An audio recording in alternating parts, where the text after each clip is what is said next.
ব্রাহ্মণবাড়িয়ায় শহীদদের স্মরণে ছাত্র নাগরিক সমাজের আলোচনা সভা ও দোয়া কামনা।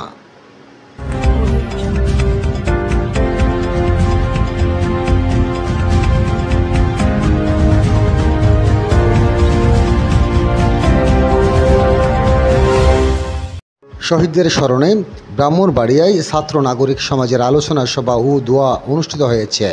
আজ শনিবার দুপুরে শহরের পৌর কমিউনিটি সেন্টার এ আলোচনা সভা ও দোয়া মাহফিল অনুষ্ঠিত হয়।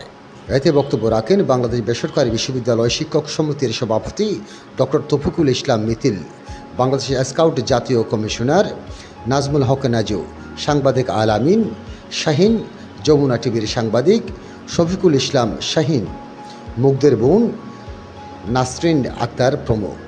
এতে নবীনগরের শহীদ তানবীরের বাবা শামসুজ্জামান, বিজয়নগরের শহীদ সাজিদুর রহমান উমরের বাবা মোহাম্মদ শাহজাহান, ব্রাহ্মণবাড়িয়া সদর উপজেলার ৪২ শহীদের মুগ্ধের বাবা ও নবীনগরের সুজয় এর পরিবারের সদস্য ছাড়াও জেলার প্রায় অর্ধশত সমন্বয়ক ও নানা শ্রেণী পেশার মানুষ অংশগ্রহণ করেন।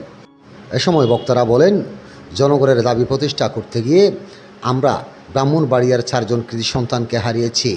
শহীদদের আত্মত্যাগের কারণে স্বেচ্ছাচারী সরকারের পতন করে নতুন বাংলাদেশ সৃষ্টি হয়েছে। সকলে মিলে এ দেশকে অনেক দূর এগিয়ে নিয়ে যেতে হবে। এ সময় বক্তব্য গণহত্যা জড়িতদের অবিলম্বে বিচারের আওতায় আনার দাবি জানান। ব্রাহ্মণবাড়িয়া থেকে তথ্য ভিডিওটি পাঠিয়েছেন শেখ সাইদি সুমন।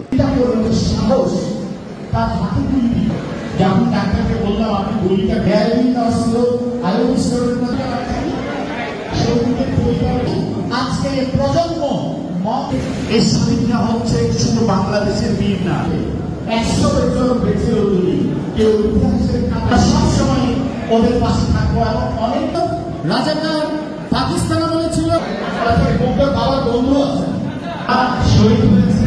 এখন আমরা সবাই দেশকে ভালোবাসার ব্যাপার প্রজেক্টরে এই ভিডিওগুলো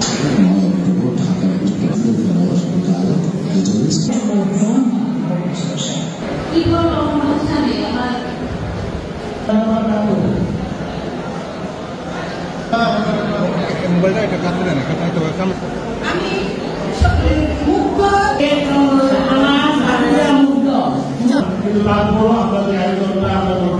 বাংলা তোমার আমার, এই বাংলা সবার।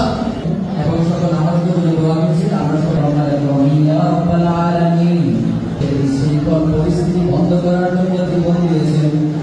আহত অবস্থায় এখনো হসপিটাল, আয় আল্লাহ যারা আহত আছে তাদেরকে মুক্ত করুন। আয় আল্লাহ ভবিষ্যতে যেন ঐক্যবদ্ধ হওয়ার তৌফিক দান করিয়া দিন। প্রত্যেকটি জনগণকে আল্লাহ